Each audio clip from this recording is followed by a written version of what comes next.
morning and welcome to the Hindustan Times Tourism Conclave.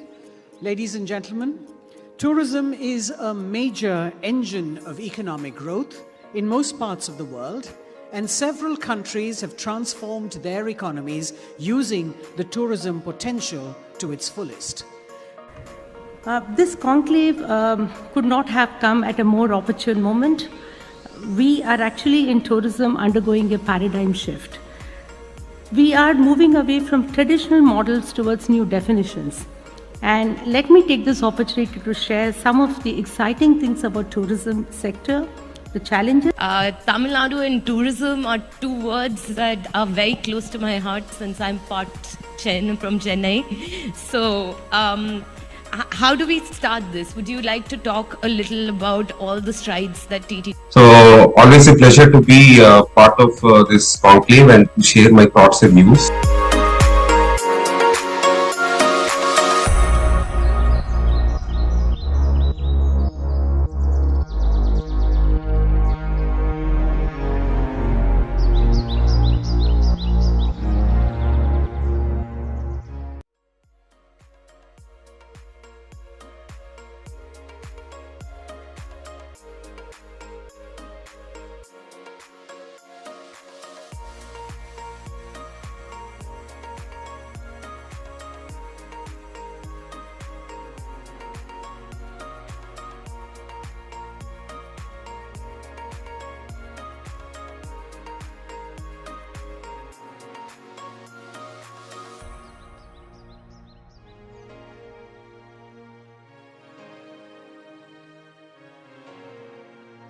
About 50 kilometers from Vadodara,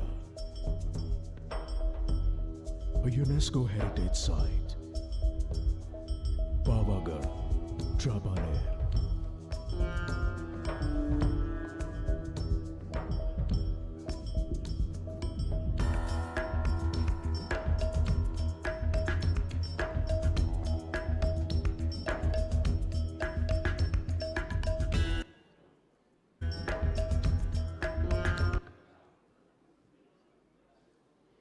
Good morning, ladies and gentlemen. May I request you all to please be seated. A reminder to kindly keep mobile phones in the silent mode. We'd like to begin by saying thank you to our generous partners who've extended support to us. Gratitude goes out to Chhattisgarh government, Gujarat Tourism, Tamil Nadu Tourism, Jharkhand Tourism, and the IRCTC. Good morning and welcome to the Hindustan Times Tourism Conclave. Ladies and gentlemen, tourism is a major engine of economic growth in most parts of the world, and several countries have transformed their economies using the tourism potential to its fullest. Tourism has great capacity to create large-scale employment of diverse kinds, from the most specialized to the unskilled, and all of us know that generation of massive productive employment opportunities is what India needs the most. India's presidency of the G20 and the Prime Minister's vision to develop 50 tourist destinations across the country have provided a significant boost to the tourism sector. This initiative is expected to improve India's global ranking on the World Economic Forum's Travel and Tourism Development Index, and the development of these destinations will create more employment opportunities and contribute to the overall GDP growth of the country. There has been significant progress in the travel, tourism, and hospitality sectors in the last decade, but there is much further room for improvement. And we hope that we will be able to bridge the gap soon. The event theme of today, Innovating Indian Tourism, Unleashing the Potential, signifies a commitment to transforming India's tourism industry through innovation, through sustainability, and a forward-thinking approach. It encapsulated our dedication to enhancing travel experiences, boosting India's global tourism appeal, stimulating economic growth, and preserving our rich cultural heritage for generations to come. As a travel destination, Few other countries can offer the diversity of products and experiences found in India. The travel and tourism industry offers significant opportunity for fulfillment of key national growth imperatives, including employment generation across all regions of the country, and growth in the sector can contribute to overall economic development in the country, as I mentioned earlier. With the right policies and initiatives in place, it is, in fact, the ideal time for India to turbocharge efforts to be among the top 3 travel and tourism economies globally. The Hindustan Times Tourism Conclave hopes to address some of these issues and highlight some of the successes that India faces today. Incidentally, World Tourism Day is being celebrated on the 27th of September, and every year the HD Tourism Conclave, a digital-led thought leadership platform, brings together top industry stalwarts and leaders to discuss the key challenges and opportunities in expanding India's tourism outlook and growth. We are pleased to have this morning with us the Secretary, Ministry of Tourism, Ms. V. Vidyavati, an IAS officer of the Karnataka cadre, who I request to please come up and join us on stage. She was serving as the Director General at ASI until April this year. As Secretary, Ms. Vidyavati is responsible of driving the development of the tourism industry in India and working with various stakeholders to promote India as a leading global and domestic tourist destination.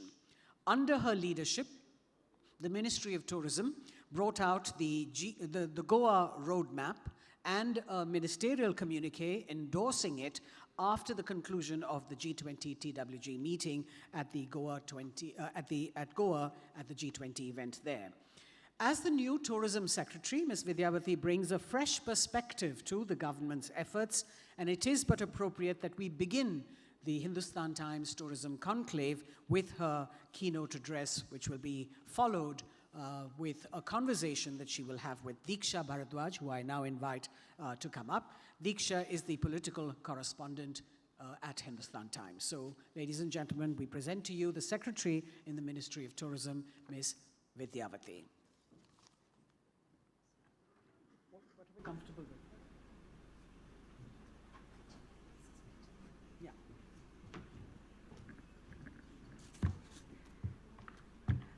Good morning, everyone. Thank you so much for the kind words of introduction, and thank you, Hindustan Times, the organizers, for giving me this opportunity to share. I'm relatively new to the sector, probably newer than most of you sitting in the hall are, but I'm a very old and a very avid traveler. So given that the theme of today's discussion is innovative approach to drive sustainable tourism, I thought this will be an opportunity for me to share some thoughts with you in terms of what Government of India, Ministry of Tourism is planning to do, and what as partners, as industry and government working together, we could possibly do. This conclave could not have come at a more opportune moment. We are actually in tourism undergoing a paradigm shift. We are moving away from traditional models towards new definitions. And let me take this opportunity to share some of the exciting things about tourism sector, the challenges, and where we are and where we should be probably a few years from now. A couple of things. One, we are looking at a very, very discerning tourist as we go along. People are seeking newer experiences. Now, it is not just about a monument or a site. It is about experiencing the city. It is about experiencing the destination, the vibe, the smell. I recall, and I think most of you do recall, tourists, especially those who come from the western part of the globe, when they would get off at the airport and they get on to the taxi, they would say there is an assault on the senses. They would say the color, the smell, and what have you, it's an assault on the senses. But believe me, that assault on the senses is our biggest strength. More often than not, you often would see a condescension in the way that would be said. But now we are saying that that precise array of sound and smells is what we now need to leverage to the maximum. That is our diversity and that is our offering to the world. The second change which you now see increasingly is the fact that the tourist is now looking at experiences. And that he is also looking at, he or she is now being a very, very conscious traveler. Now, the increasing understanding of the danger of pollution, the growing awareness of sustainability has seeped into the collective consciousness of most travelers who are coming now. And therefore, there is a growing demand for environmentally sustainable places. There is a need for looking at more environmentally sustainable practices. This has in turn redefined the choices that traveler is making. People are now moving away from beaten circuits. Some of the areas which in tourism sector which have a huge potential and what is happening there, one is rural tourism. Now, rural tourism is exhibiting, what exactly is rural tourism? Where we say that we showcase our villages in their entirety to the person who's coming there to experience. That includes farm tourism, that includes ecotourism, that includes just being there. City dwellers want to get out, and there is something I heard, something called the astrotourism. So I did not understand when somebody said that, and then I realized what it actually meant was you wanted to escape the city lights, you wanted to go to a hill station where you could actually see at least 10 stars in the sky. That is astrotourism. So we are now looking at people wanting to go back to the pristine way of life, to lesser polluting forms of tourism, and therefore the tourism ministry is trying to give a big push towards rural tourism. There is another concept called vibrant villages, which incidentally is one of the budget announcements of the Government of India, where the focus is on developing around 600 plus villages in the border areas. And tourism is one of the main drivers there. Ecotourism, all of us know, it's all nature forms of tourism, and India has a very, very significant advantage over there. I just wanted to pause here and move away from listing what kinds of tourism and what policies we have to some of the areas which I thought as a traveler, I would want all of us to think about. One, I was telling, I think, one of the participants here just a while back, and probably with Diksha as well, is that when, as a traveler, we go to, say, a monument, or we go to a site, we have this binary. It is either a tangible heritage or it is an intangible heritage. It's a tangible tourist place or it's an intangible tourist place. When you say tangible, you say it's a monument, it's a Fatehpur Sikri, it's an Agra, it's a Brihadishwara temple. If it's an intangible, you say it's a Durga Puja or it is a festival or it's a fair or something like that. What we forget is there is a huge amount of intangible which is sitting in the tangible.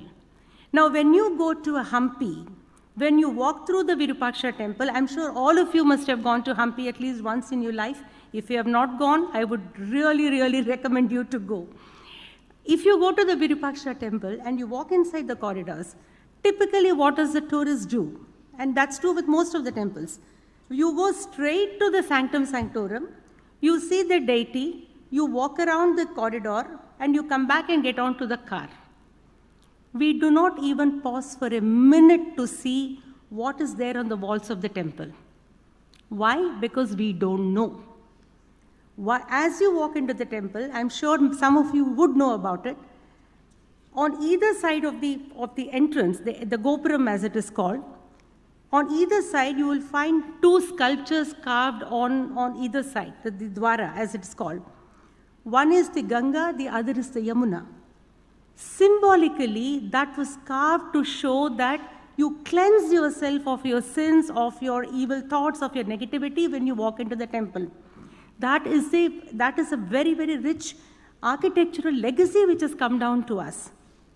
You go to the temple, there are inscriptions all around the place. There is iconography which is hugely there. There is a sculptural detail. There are murals which are all over the place.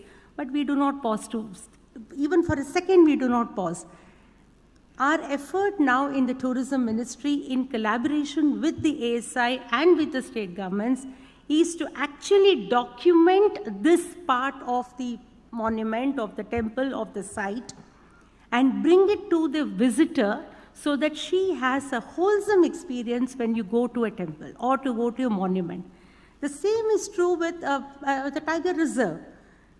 People go there, get onto the jeep, 3 hours you go around in Panna and you come back saying that, oh, I saw a tiger, oh, I didn't see a tiger. That's all. We forget that Panna has much more than tigers. We don't even appreciate the beauty of the flora there. Why? Because nobody told them about it. So what we are trying to do is that we want to make this experience a holistic one. And that is an effort which is coming from the Tourism Ministry, and we hope we should be able to roll out something very, very soon on this. Indian cuisine is something which I keep repeating ad nauseum. A lot of us outside of this country know about what Indian cuisine is, and unfortunately it is limited to 4, 5, 6, whatever number of dishes, mostly from the northern part of the country. When it is south, again, it's a very typecast. It's either idli or dosa or vada. It doesn't go beyond it. Now, even for a domestic tourist, each state, each city, each town has that absolute gems of cuisine, which may not be in restaurants or which may not be in hotels as we see, but they are there tucked away, and each state is very, very famous, and each city is famous for that particular dish. For example, many of us know that Lonavala in Maharashtra is famous for chikki. But how many of us know that Kovilpatti in Tamil Nadu is as famous for chikki? Nobody knows. There is a place called Maddur near Mysore. Maddur vada is famous all over Karnataka. We don't know about it. Nobody even tells the visitor that there is something there. Is anybody from Andhra here? If anybody is from, I don't see anybody from Andhra. Right. There is a place, there's a little town called Ongole in Andhra. There's a very, very, very small outlet. I would really recommend you to go and check it out. It's called Alluraya. It's a very old store. They sell you Mysore Pak. I don't think you can ever get a better quality of Mysore Pak anywhere. They give you in banana leaves. That is local employment. And as travelers, if we do not know that these are gems which are hidden all over the place, we will not be able to get an entire experience of the place. So one of the things I've been requesting our IHMs at the institutes which we have under the aegis of the Ministry of Tourism is to actually document the culinary heritage of India, the expansive culinary heritage of India.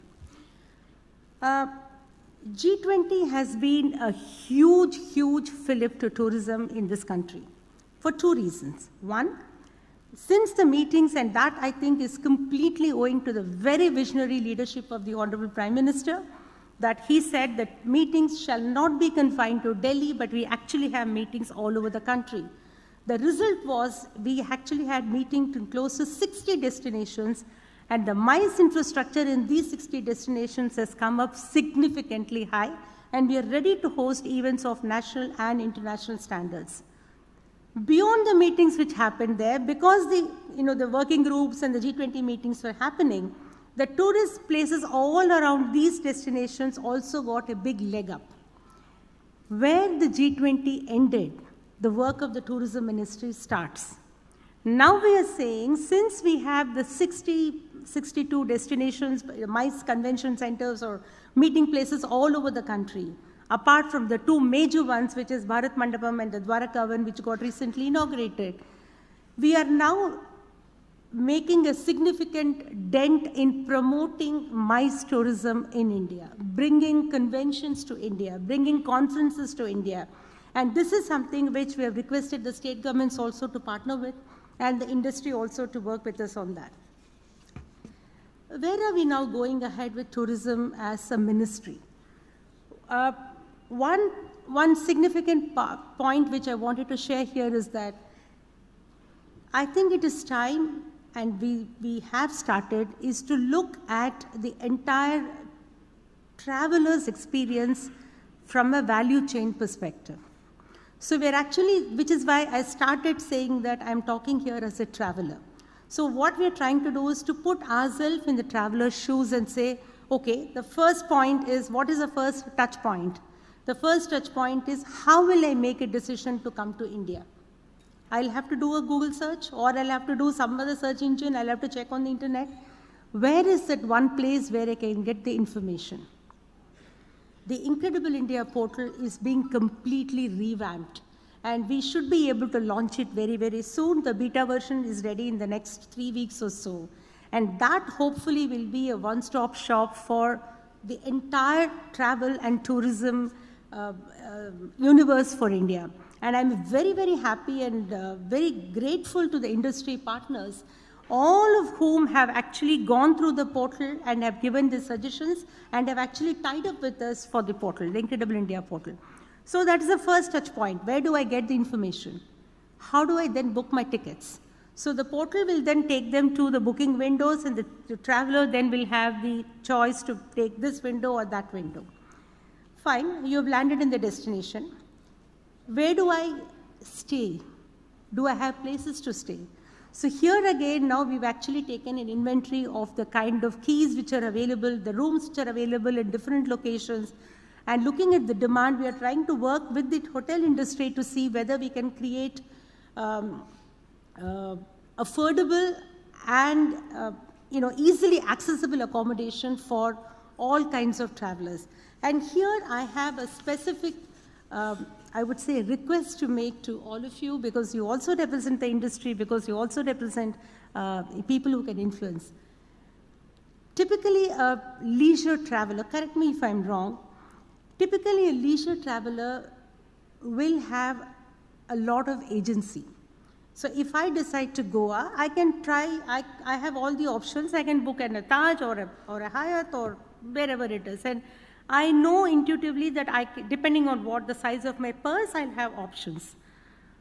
But if I'm a pilgrim and I'm going to a particular place because I have to go there for a religious duty which I'm supposed to do, or I have to take my parents, or I have to take my children, the agency comes down significantly, because then I am bound only by what is available there. And I shared this with some of the hotel industry partners recently. I wouldn't want to take the exact names, but there are several tourist towns in this country, pilgrim towns in this country, which lack decent accommodation. And I think now we need to go back, because we definitely want inbound travel, but we also should be mindful of our domestic travelers, our own people who travel, not just the youngsters.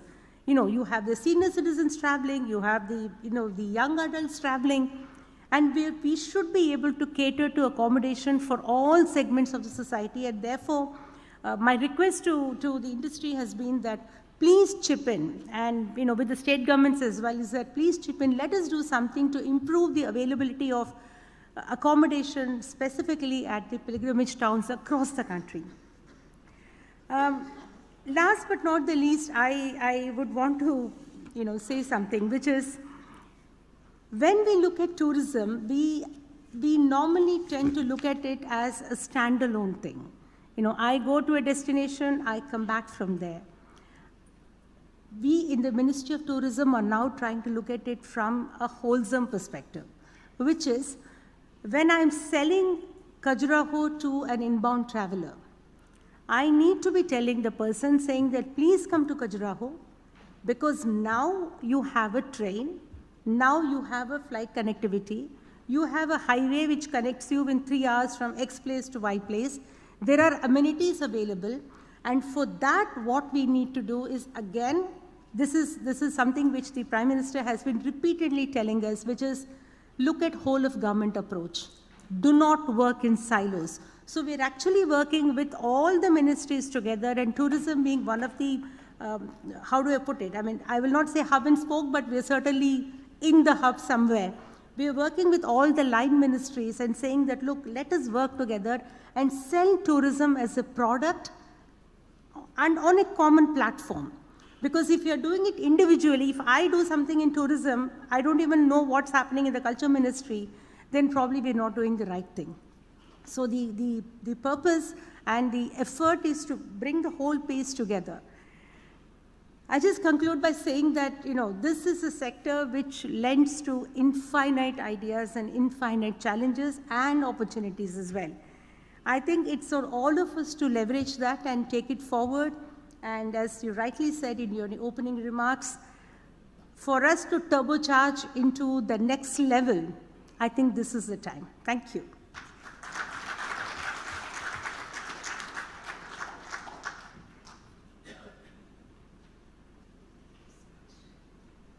Thank you so much, ma'am. I think that sort of covered every area I could have possibly asked you about. That's for sure.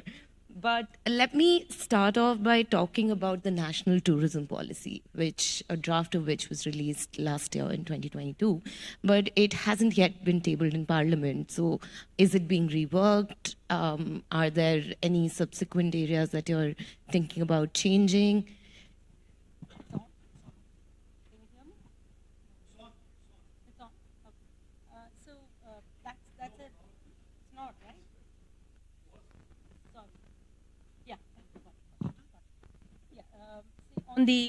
On the National Tourism Policy, Diksha, that's a very important question, and I'm glad you asked it. Yes, we released the draft last year, but post last year, we've had significant changes in the way we are even looking at tourism. And one of the most important points there is the G20 Goa Declaration, the Goa Roadmap for Tourism, which has highlighted, which has brought down the 5 major pillars of green tourism, digitalization, skilling, MSMEs, and destination management. So what we are now doing, trying to do, is to weave in the Goa roadmap into the tourism policy and making it much more comprehensive and sustainable, including the Mission for Life and Travel for Life goals into that. So we hope to release this policy very, very soon. It's in a very advanced stage of preparation. So we'll be seeing a new draft? Yes, yes. Okay. Oh, lovely. Then the second thing, you've talked about the impact of the G20 that's going to, India's also going to be hosting the Miss Universe pageant this year. So how do you think that is going to affect inbound travelers, especially foreign tourists? I think it will hugely give us a leg up in attracting inbound tourists.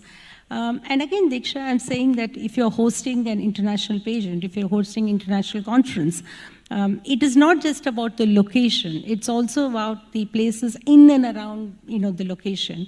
And therefore, for example, one thing we realized that if you have a conference, say in Bombay, where will people go after the conference? So where is that one place? You could go to a Canary, or you could go to the Sanjay Gandhi National Park, and what next? Because then you actually have to plan from that point of view.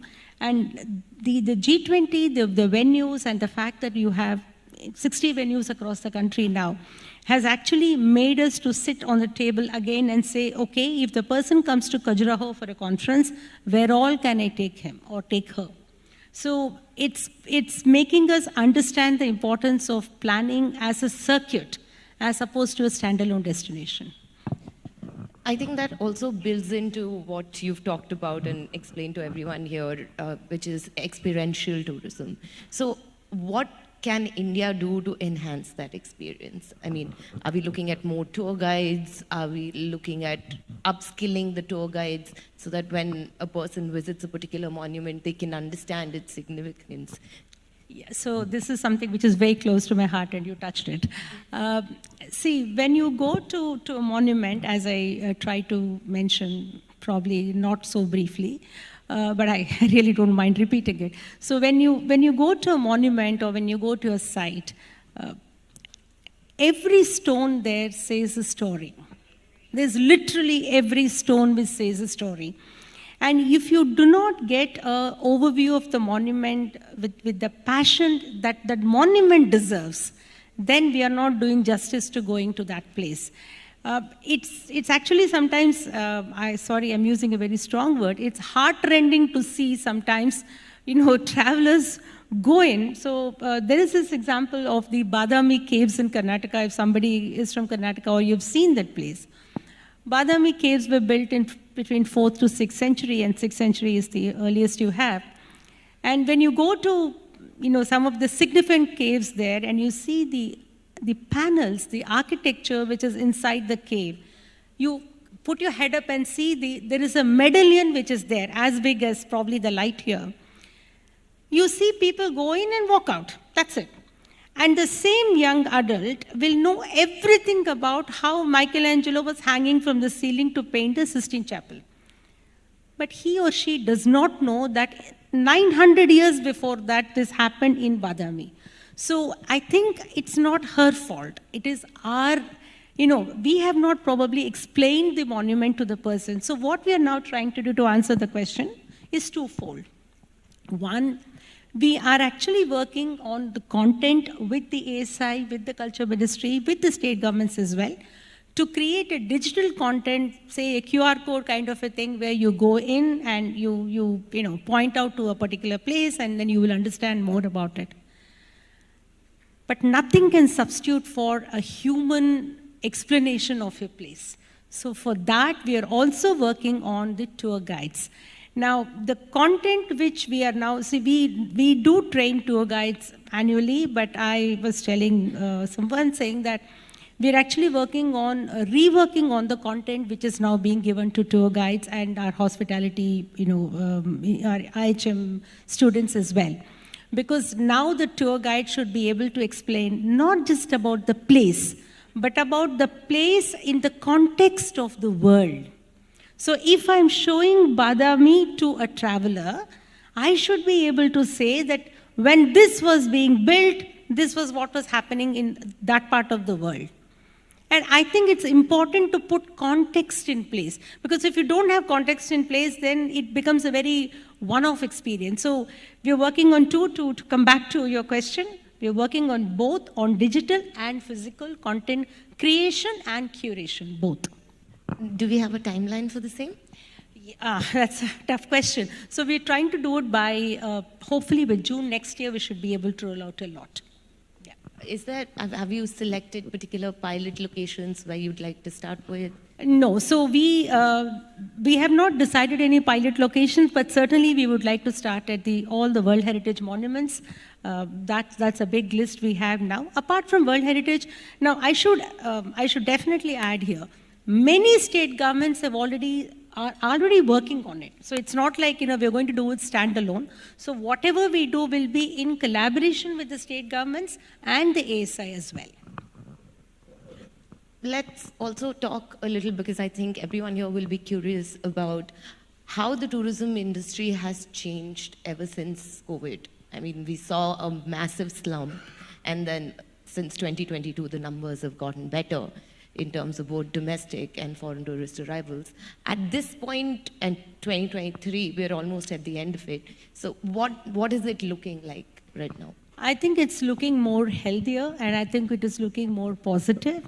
And the biggest change, as I mentioned, in the way the traveler is looking at tourism is she is being very discerning, and she's also wanting experience. And we also see the trend that now people want to travel to a destination and stay put for 3 or 4 or 5 days, a longer duration at one place, rather than saying, I'll do 1, 2, 3, 4, 5, and do a circuit and run away.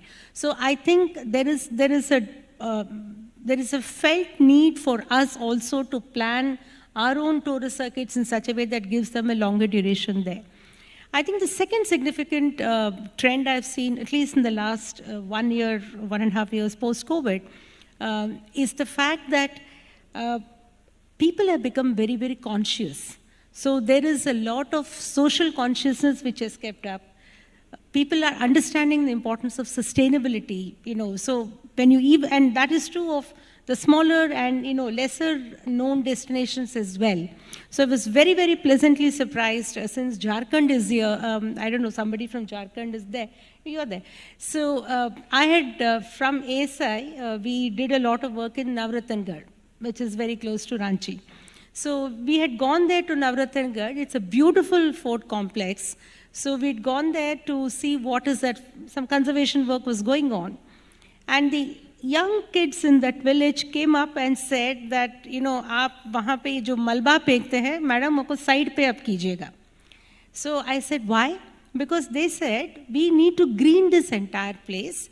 Because if you don't green the entire place, then our monument, our Navratangad has to look like Taj Mahal. And for that, we need to have gardens there.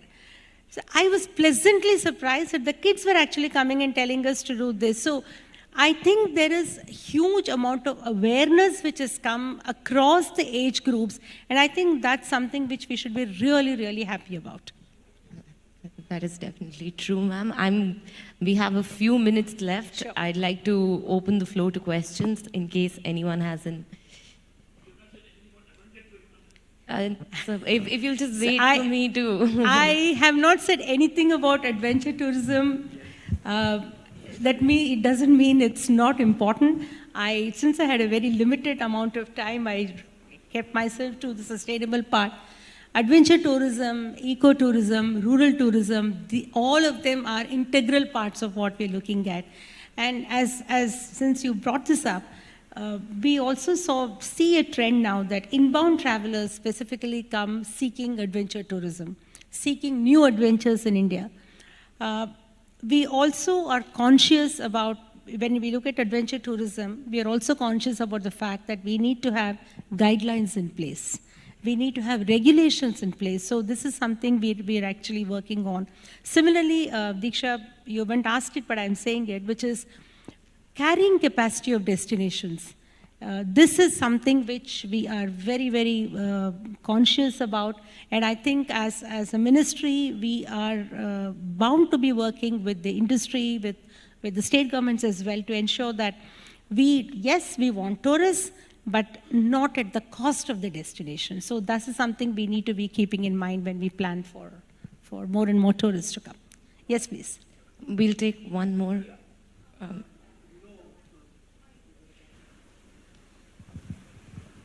I can hear you, sir. So, this is Subhash Goel. I'm the chairman of the Indian Chamber of Commerce, Aviation and Tourism Committee. I'm very happy that Hindustan Times has an aeroplane in the Tourism Conclave logo. But does our tourism policy have an aviation? Because you see, you cannot have tourism without aviation.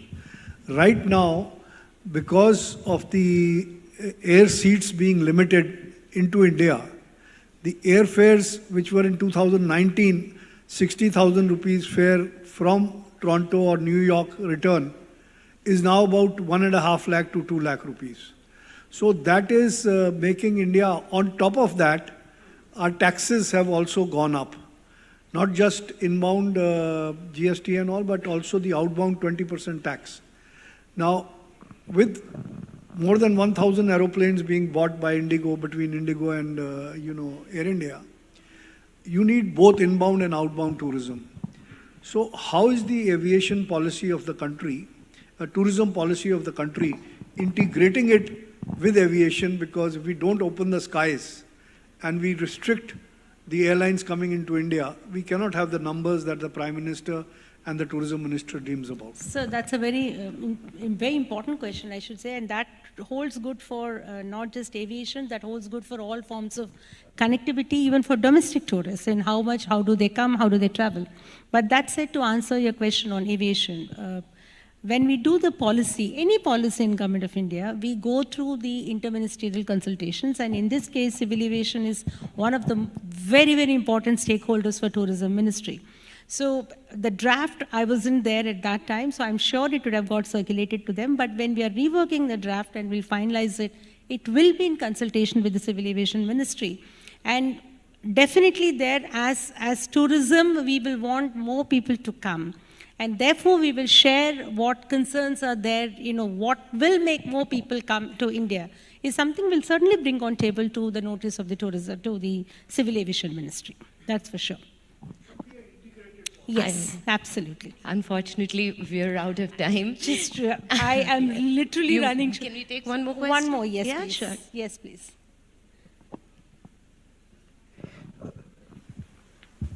Good morning, ma'am. I'm Dr. Rajiv Goyal, and I represent the organization called India Food Tourism Organization. I was very glad to hear, at least for the first time, you mentioned about food tourism on this platform. So I just want to thank you for that. We have been doing it for many years, but unfortunately, it is still a subject which we have to teach the industry a lot of times specifically. So I'm very glad that you mentioned about it. Thank you. Thank you. Thank you so much. That's a pleasure completely.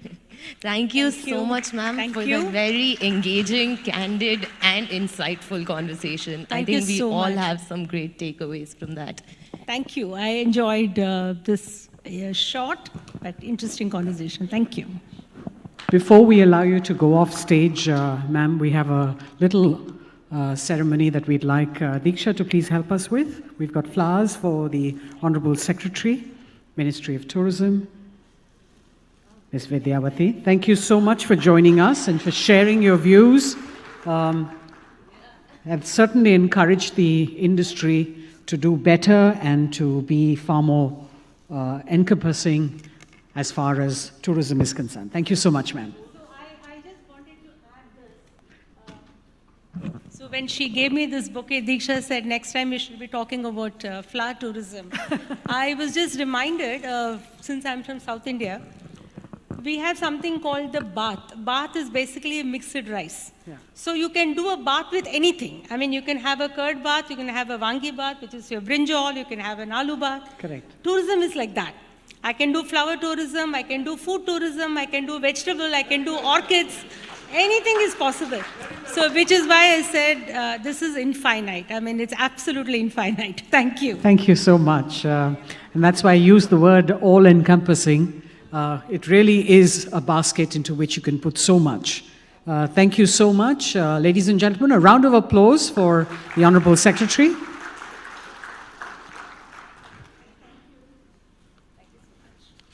Come.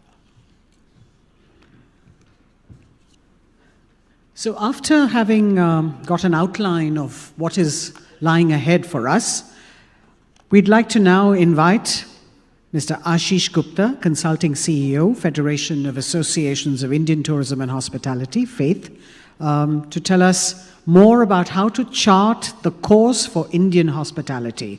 If I could request Ashish to please come up on stage. To converse with Ashish, we have Neha Tripathi, political correspondent with Hindustan Times. Ashish is also the founder of Strategy Pluto and the consulting CEO of FAITH. FAITH, of course, is the apex policy and strategy platform and think tank that's been set up by the 10 national tourism, travel and hospitality associations of India to ideate on the vision, on the growth drivers of India, and to decongest Indian tourism and improve its global competitiveness by engaging with the union and state governments. Over the past 2 decades, Ashish has handheld over 150 organizations on strategic planning and board reviews across more than 30 subsectors. And in his earlier stint at the Ernst & Young India, he was the India lead for tourism, travel and hospitality, metals, mining and mineral sectors for their business advisory services. So it's over to you, Neha, to have that conversation with Ashish Gupta.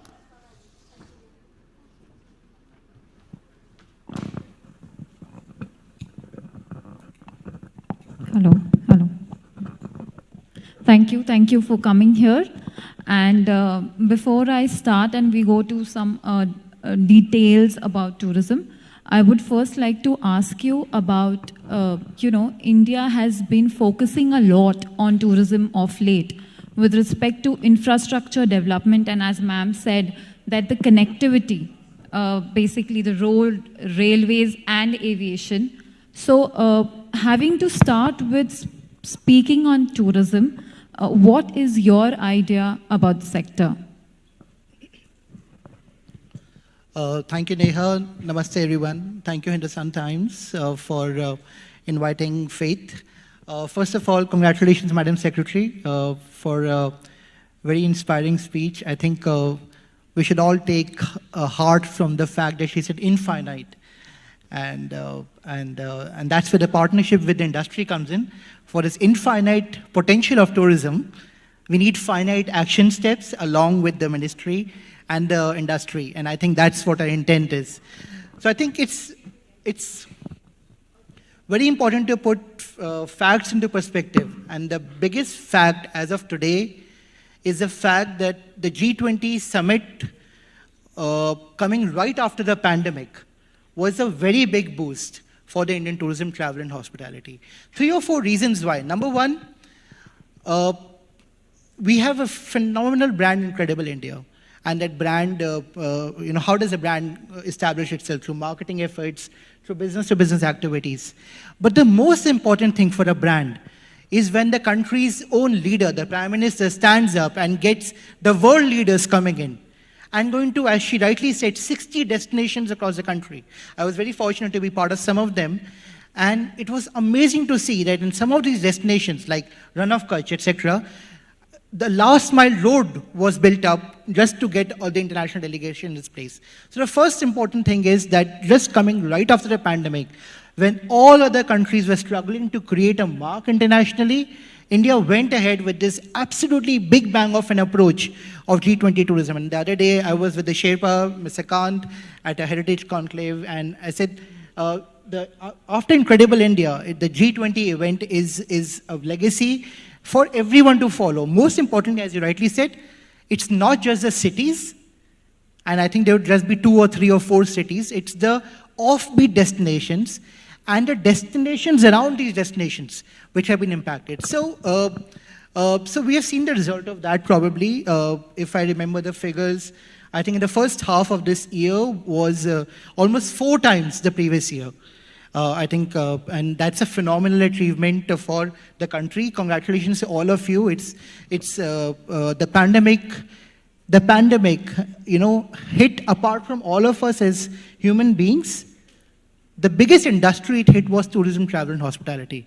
And as the RBI defined it, we are a contact-intensive industry. As Madam Secretary just now said, that if there is no human touch, you don't have that industry. You don't have a virtual industry. So as the RBI said, we are a contact-intensive industry. And the biggest industry which was hit was tourism, travel, and hospitality. And that revival has started happening. I think we are almost 4 times in inbound as to the previous year. But we are still, ladies and gentlemen, we are still to touch the pre-pandemic full year of 2020. So there is a lot more optimism now. We have been established on the world stage in terms of branding. Our destinations, as Madam Secretary rightly said, are ready. And most importantly, for the MICE sector, and efforts around for the inbound sector and domestic sector. So I think we are firmly placed, and it's now that the industry and the government, not just the central government, MOT, but with other ministries of the central government and with state government, we need to work together to ensure that we build on this momentum and not lose it. Right. So you said that we are still a few steps ahead, behind. So what are the things that you think are, we should be doing as a way forward to boost tourism? I was talking to Madam Secretary just before the panel, and we had a very interesting point. I was thinking that should tourism have more assets under its control? And she made a very valid point. She said, tourism ministry should rightfully facilitate. And I think let's start with that. We are, as a country, not short of any assets in the country. Be it water assets, be it heritage assets, be it natural assets, be it food assets, be it cultural assets. We have practically, and to top it all, we have a phenomenal population. All of us are very, very guest-loving. We are English-speaking. We are peace-loving. We are all set to become a global leader in tourism. So then, as you rightly said, if we have all this, then what needs to be done? So there are a couple of things which need to be done. First and foremost, tourism cannot happen by default. We can't, just because we have all of these, and as the Secretary rightly said, there's certain actions, there's a certain paradigm shift. So certain actions need to be definitively taken. Number one, our branding after the G20 needs to build on that, and we need to go to all our key source markets with a very intensive marketing campaign. We don't need to let our guard down. We are getting into the season right now, and it's very important. If we had 11 million foreign tourists in 2019, we need to surpass that, but we're already halfway down the line. So the first and foremost important thing is our marketing campaign across all our source markets needs to be very intensive. The second key aspect is that we have already seen that there's a push on infrastructure, be it airports, be it trains. There are new trains which have been announced yesterday, be it cruises, be it roads. We need to ensure that the Ministry of Tourism is fully integrated, and as the question was rightly asked by Subhash, we need to ensure that the Ministry of Tourism is fully integrated with civil aviation, with roads, with railways, so that we can take advantage of all of these infrastructure. Most of us know that if we have good destinations, the last mile connectivity gets missing. So even if you have infrastructure, the last mile connectivity to all of these needs to be from a tourism perspective. The third aspect, tourism happens in states and cities and locations. We need to work very closely, Madam Secretary, with our municipalities to ensure we are a cleaner country. Each of our locations needs to be very clean, needs to be sanitized, and we need to have a national campaign, perhaps with municipalities, to make it a cleaner, greener country, perhaps probably a competition with municipalities. The fourth most important thing, our tax structure, and yes, it's not an ask, but our GST structure is still 2.5 times that of the world average. Ladies and gentlemen, 2.5 times. So if you look at a typical tour operator, when he's selling, he's amazingly uncompetitive globally. And yet against all odds, he tries to sell. The fifth, as you rightly pointed out, the TCS is coming into effect. Why should an Indian travel agent or tour operator bear the brunt of domestic taxation when he's competing globally? The effort should be, and especially when they're all micro, small, and medium enterprises, they should be fully supported, fully enabled, fully empowered with reduced taxation structure. So these are 5 or 6 key steps which need to be taken. We are working very closely, the whole industry, all the associations, and through all of you, working closely with Madam Secretary and her team to tackle all of these. Hopefully, we will see a traction in all of them. Neha? Right. So you have been speaking about how the airfares and how the hotel fares have been affecting tourism, and rightly pointed out by one of the audience here. So what is your point of view in this?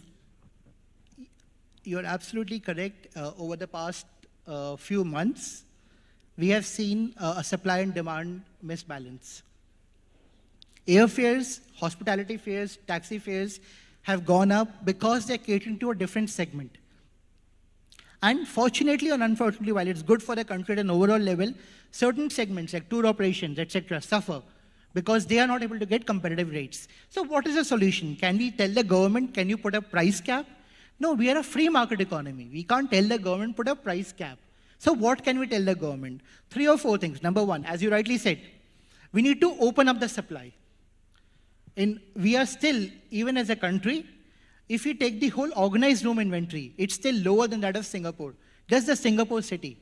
So which means there are a couple of actions at the hospitality level, which is unlocking more land.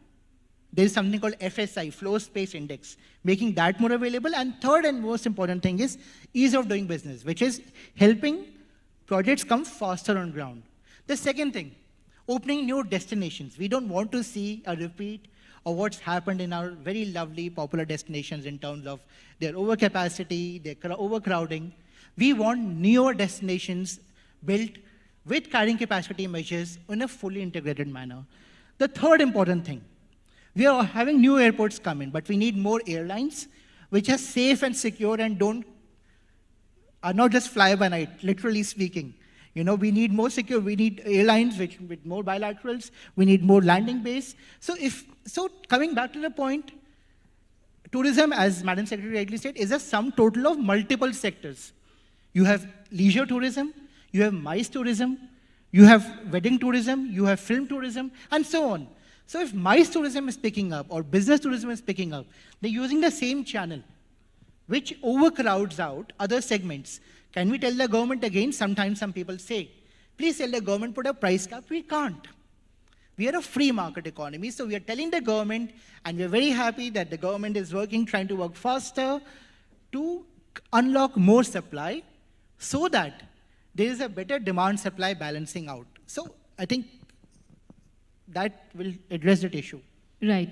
So you have been speaking, in fact, even ma'am had spoken about MICE segment. Recently in the national capital, our Prime Minister had inaugurated a mega exhibition center. How do you think can we utilize that center for attracting the MICE segment? I think as Indians, I'm very proud. As Indians, we all need to be very proud of what's happened right here. Within a span of 30 days, we have seen 2 world-class destinations come up with full integrated connectivity from the airports and railway station. That's a milestone by any standard. Why is it a milestone? If you look at a MICE convention, a MICE destination, there are 3 or 4 things which need to be there. Number one, it needs to be in a state capital if it's a commercial destination. But as Madam Secretary rightly said, we're also opening up them in other destinations. Second, it needs to be fully integrated with metros, with roads, and now if you see the Pragati Maidan with underpasses. Number 3, it needs to have an integrated effort between Ministry of Tourism, Ministry of Commerce, and the local city, and which is where we have urged the Secretary to have, with the states, something what we call city convention bureaus. City convention bureaus market a city in an integrated manner, which will ensure that we have full capacity. Fourth, we are very happy, last year, Tourism Ministry, along with us, they agreed to a very logical request that we had, which is having a sub-brand. So now we have Incredible India brand, we have a sub-brand for meetings, which is a fantastic thing. Thank you, Madam Secretary, for Ministry of Tourism doing that. We have a sub-brand for MICE industry. We are just 1% of the world. And look at this fact. We are 5th largest in terms of purchasing power parity in the world. We are going to be 3rd largest in another 2 years in economics. Then why is it that MICE, we are just 1% of the world share? We have, as you rightly said, the sky is the limit. We have to work intensively to tap 4 segments. Global outbound MICE associations, global weddings, and recently if you see any OTT, be it Made in Heaven, or you see the Wedding Planner, most of these movies are based in the Indian context. It is fantastic. Tom Cruise did a movie based in the Indian wedding context. We need to capitalize upon all of these. Number 3, MICE is a segment, and since I'm talking about MICE, is a segment which is a high value segment. It's not so much dependent on economics, and unlike other segments. So whenever a MICE tourist comes, he or she makes sure that they travel before the event, they travel after the event, and they travel around the event. So as a country, and we request Madam Secretary to work with the state governments to try and tap all of these byproducts or offshoots of the actual event, pre-event, post-event, around the event. Neha? Right. Having said that, India has one of the largest tourism attractions in the world, but we sadly only contribute to over or around 1% in the global tourism map. What are the causes of these hindrances, you think, and what are the measures that can be taken so that we can come up to a respectable position in the map? I think respectable is a very double-edged word, but we are respectable. But thank you. I think numbers also have a story to tell. Okay, let's put some things in perspective. Tourism is not just inbound. It's inbound and domestic and outbound, all 3. So let's take it one by one. So you've mentioned 1%. Let's start with domestic. I'm sure you're aware, but for the sake of repetition, pre-COVID, we were around 2.3 billion domestic tourism visits, 2.3 billion. So as Madam Secretary was saying, let's put it in context. The largest country was China, which was around 4 billion domestic tourism visits. We were the 2nd largest. The next country after us is US, which is 600 million domestic tourism visits only. So in terms of domestic tourism, and I'm sure this year and the next, we will already be global leaders. Now comes international tourism. International tourism, yes, you're right. If we take only the leisure segment, we are around 0.91%. If you add to it the visiting friends and relatives, we have the largest NRI population outside of India. It comes around 19 million, so it's 1.4. There are 4 or 5 things. The world, globally, if you look at the tourism concentration, it's France and Spain and Germany and Italy, number one. Then it's the North American market. Then it's the East Asian market. And then you have the South America and the Middle East market. One of the key things which has happened traditionally is that India has been a long-haul destination. So classically, our segments have been on 60-70% long-haul. But worldwide, ladies and gentlemen, tourism is a short-haul phenomenon. In Europe, people travel as a single country. So that counts. So if you say India was 11 million, and you had France and Spain same-day trips, between them they were 140 million. All of a sudden, the number goes up. So if you take Hong Kong, China, Taiwan, and Macau, their number goes to 150 million. So the first key thing, and we have requested MOT, and they have, as Madam Secretary was saying, they are working on Incredible India campaign, is to change our marketing mix from more long haul to more short haul, which means we'll have more people flying in from Hong Kong, from Singapore, from Malaysia, from Thailand, from China. That percentage is still lower. We have, that's the first step. Our share will automatically jump up, and every weekend, every long holiday, a short holiday, people will just fly in, provided the connectivity enables so. The second aspect, we need to focus, and we are already, while the Incredible India brand is focusing at a macro level, our effort even more, and now it's, if you've seen our ads, they are phenomenal, but even more so, we need to be a sum of parts communication. What does that mean? We need a communication to be focused on wedding. We need a communication to be focused on adventure. We need a communication to be focused on mice. We need a communication to be focused on Buddhism, on religion, on philosophy, on Ayurveda. So each of these then have to be targeted at the relevant countries. We can't have, all of these ads playing in all countries. But if you see some of that's already happening. You have, if you get up at 4 in the morning, you'll see something happening in CNN. But that's the second thing. The third aspect is now with the MOT offices not there in most of the countries, how do we distribute? We buy something. How do we buy something as a consumer? We buy through a local retail shop or through a channel. Tourism has to be also bought. So apart from advertising, we need a business-to-business connect with distributors and wholesalers worldwide. People who resell our product. One is a business-to-consumer communication, which the MOT is doing under the Secretary's leadership. The second is business-to-business. So most of you are intermediaries. You resell, but you resell to whom?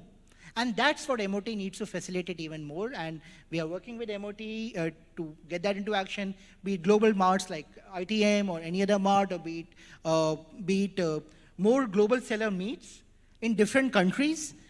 That's what will make the real action happen. Fourth, as I said, our GST structure. We are very happy that with MOT's support, I don't know if you recall when GST was introduced, we were at 28%. We were a sin good sector, where gambling and casinos are. With a lot of effort and with support of Ministry of Tourism, we were able to get it down from 28 to 18 for 7,500 and above, and 18 to 12. But we need to go lower. Global average in developed countries is 5.5%. So can you imagine that? 5.5 to a weighted average of 15, 16%, almost 3 times.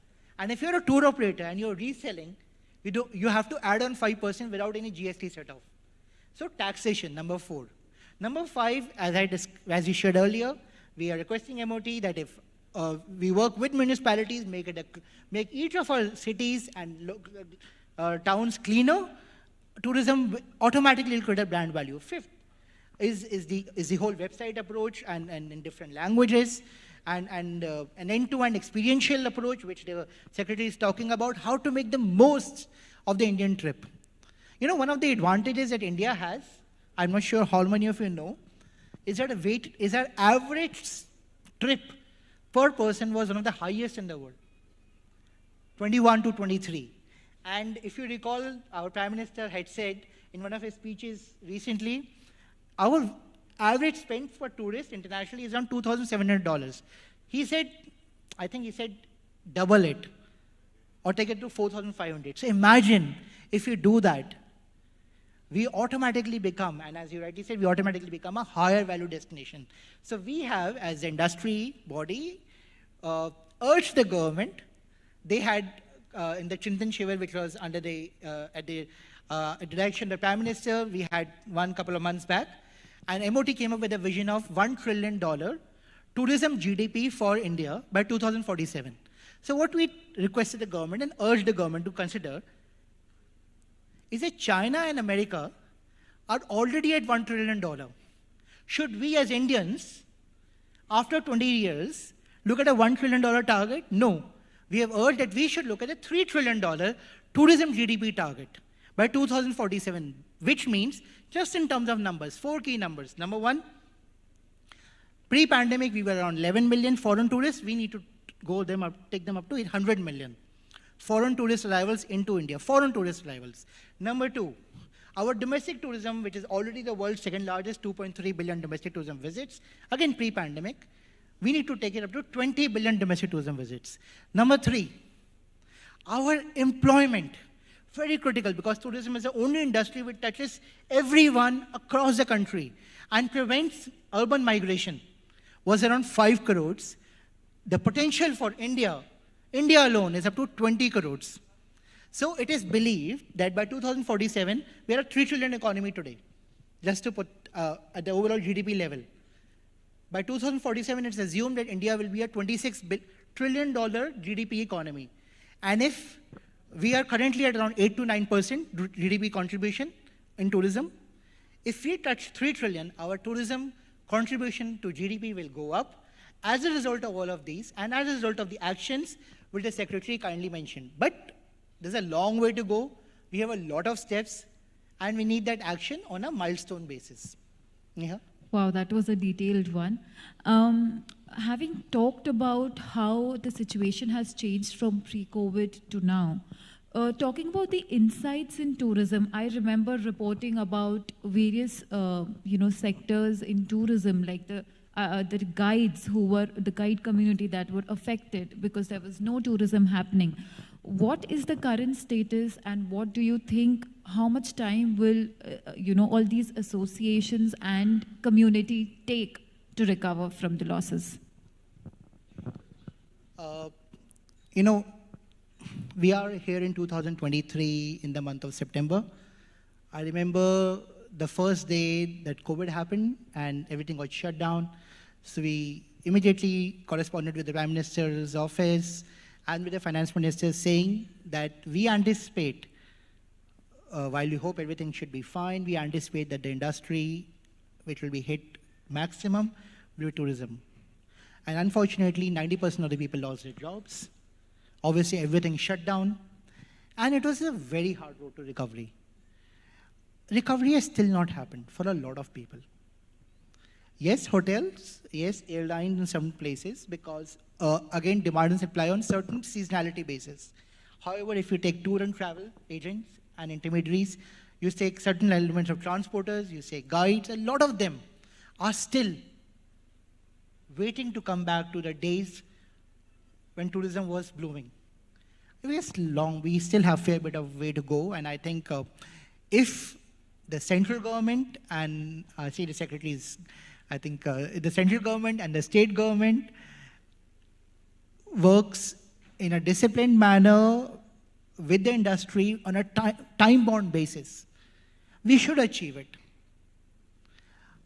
If we don't, then obviously that's a separate point, but we need to work on a time-bound basis on all the talk. So we need to walk the talk on all the key aspects that we are discussing to ensure that employment happens, to ensure that all verticals of tourism, travel, and hospitality recover, and not just a few.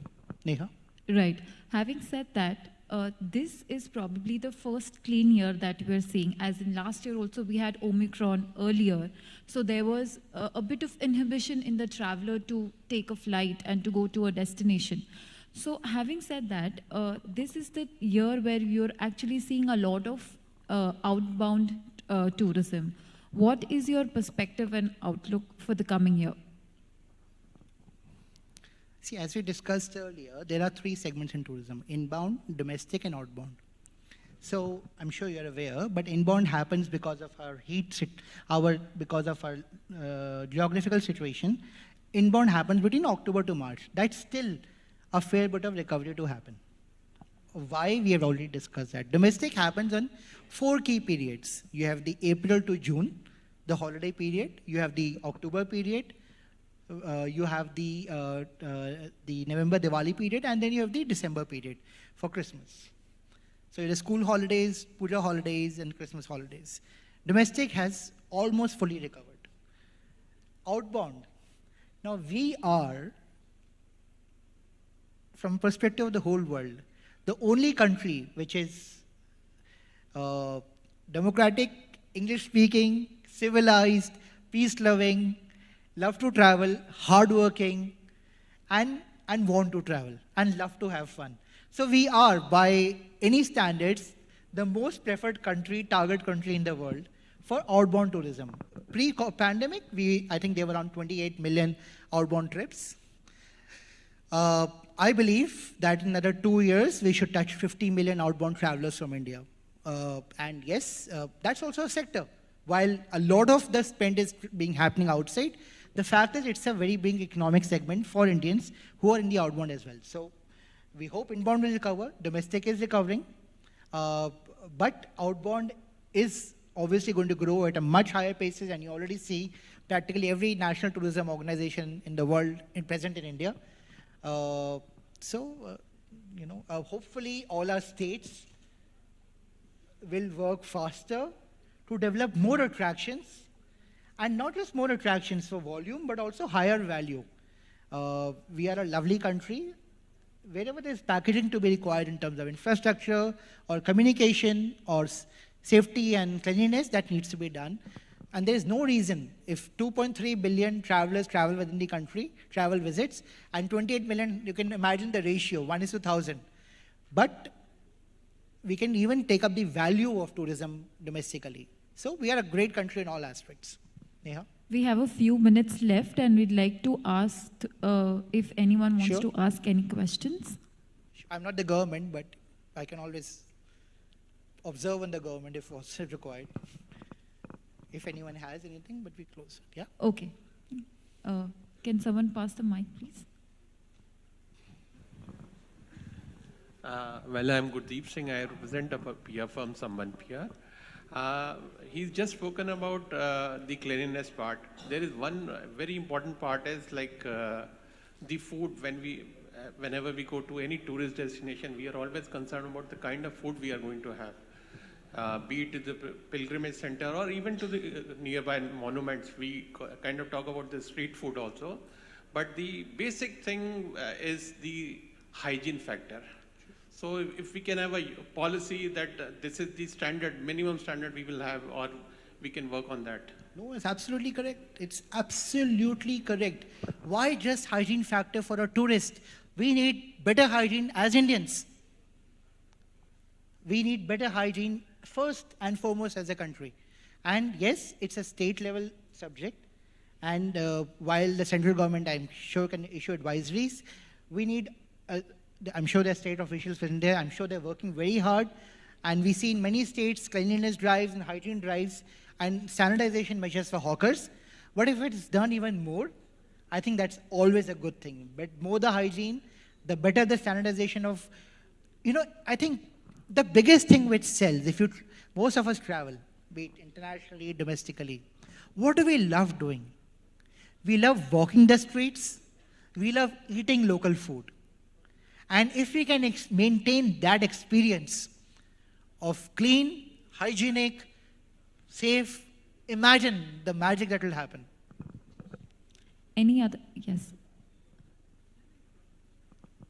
All friends asking questions, so it's good. Yes. Can I speak? Yes. Yeah, hi. My name is Harish Mathur. I'm from IATO. And this is a question to Ashish.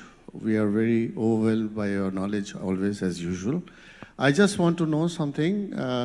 What is, in your considered view, the change that is taking place pre-pandemic, post-pandemic, in this industrial kind of a situation where there is a war, There are so many things and there are restrictions. Canada's yesterday. So what do you think? India is the same. There are a lot of changes as far as Delhi is concerned. As you know, there's a war memorial. There are so many other issues. And so many new sectors have developed. So should India look at only the tested and the tried Delhi, Agra, Jaipur? Or should it go for another sector, new offbeat sections, new cuisine, new areas that have been developed? So many new things are there. So in my opinion, it's a suggestion, but I'm asking your considered opinion on that. What do you feel we should do as a travel fraternity? What should be done in order to capture the mood of the world at the moment because of G20, because of Yashobhumi, because of the Pragati Maidan, because of the newness? Should we not look at, this is a question to you, should we not look at just Delhi, Agra, Jaipur? And should we not look at, even now the Statue of Unity is become slightly at the background. What are the new things which have emerged, cuisine, art, culture, whatever? What should be done in order to first reach the pre-pandemic level and then to surpass it in the inbound tourism? Thank you. Thank you for your very kind words. I think you've answered your own question, very frankly. Your question contains your answer, but since I have a responsibility to answer, I will. I'm taking your answer from your own context question itself. You know, I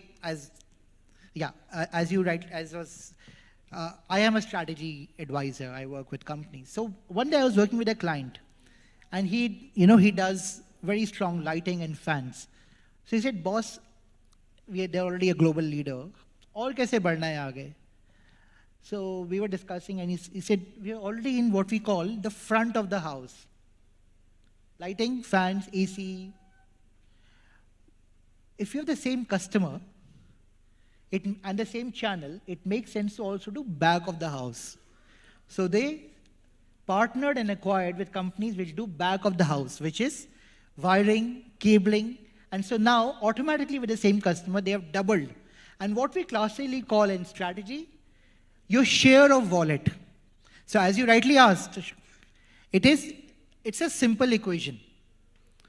More new markets, and not just traditional, as I said, not just traditional North American, Western European markets. More new markets, more short haul. Number two, more new destinations. And not just a traditional troika of the Golden Triangle or the Goa or the Kerala. Number three, more new segments. And not just culture, there's more cuisine, there is more mice, there is more weddings, more film. Number four, more cleanliness. And number five, more ambition. And I think if we multiply all of these, automatically the sum product is far higher. Thank you. I'm sorry we are running short of time. Thank you so much. Thank Bobby you. Has one. Yes, one. Okay, we'll take one. At the outset, I must compliment you, Ashish, a bundle full of knowledge. You know, while you were presenting your arithmetic statistics and everything, I just Googled one of them and saw absolutely correct what you said. Now, one question, one very small, not a question, but a suggestion from you. Now, since there are no tourism offices abroad, firstly, how do we stand in promoting Incredible India outside? Second, relating to this, there are a lot of wedding destinations people prefer going out of India to do, whereas India is one of the best for wedding destinations. How can we promote that among the domestic travelers? Among the domestic travelers to be more, interesting in doing it in India, be anywhere, north, south, east, west. Your suggestions. Thank you very much for your love and for the fact checking. It's very scary. Someone's checking what you're saying, but yes, it's a matter of concern. The fact that we don't have international offices now, it's a matter of very big concern. Who is going to sell us? And that is a solutioning which needs to be done. The proposal is that you have in all our embassies, which are 140 odd, you have officers, dedicated officers, but not the regular MEA guys. You need dedicated MOT officers who need to be trained right along with you. They need to understand the product and then go back. That's one. Second, we need local PR agencies in all the key markets to market us. Number three, we need more B2B in each of the key source markets, more travel marts in each of these key markets. That's for the first part. The second part, for weddings, there'll always be people who will go out. But yes, there are always weddings. India's wedding season business is going to be the biggest ever. For the next 100 years, we have the youngest economy in the world. 29 years average people, they're all going to get married and remarried, and then probably some getting married third time. So we need to do 3 or 4 things. Number one, all our state governments need to make ease of doing business and wedding planning very easy. It's very difficult sometimes. For some of you I know are in wedding business, it's tremendously difficult to organize a cross-state wedding. That's one key thing. Second, the rate of taxation has to be worked on for sure. Third, there needs to be an intensive global level campaign running right across in India for our wedding, for Indian weddings, saying the weddings you're looking internationally, you have similar and best destinations right here in India. But to close it, while the Secretary said the sky is infinite, yes, it's infinite. But we need finite actions to handle all of these steps. Otherwise, we can just keep on talking. Thank you. Thank you. Thank you so much, Ashish, for joining us. Thank you. Thank you so much, Neha and Ashish. Ladies and gentlemen, as was mentioned, we are running a little short on time, and we have a guest who's going to join us now from Chennai via video. So we're going to move to looking at how Tamil Nadu is fueling innovation in tourism. And to tell us more, we'll have with us on the screen very soon Mr. Sandeep Nanduri. To have a conversation with Sandeep, we've got Diksha Bharadwaj, the political correspondent at Hindustan Times. May I request you all to please be seated? We've got cameras on here, and also to please keep your mobile phones in the silent mode. Mr. Sandeep Nanduri is the Director of Tourism and Managing Director at TTDC. He's joining us live from Chennai, and you'll see him very soon on our screens. He's passionate about implementing government programs and policies, as well as using innovative administrative means. He's been on a mission to transform and modernize TTDC and its properties in a phased manner, keeping in tune with the current trends and customer expectations. Apart from improvement in infrastructure, the staff at TTDC is being trained and service levels are being improved to provide utmost customer satisfaction. Ladies and gentlemen, just come out quickly, please.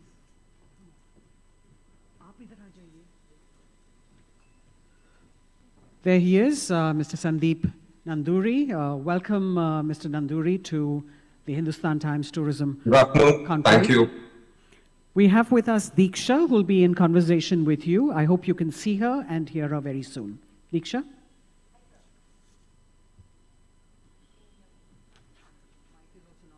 Good afternoon. Am I audible?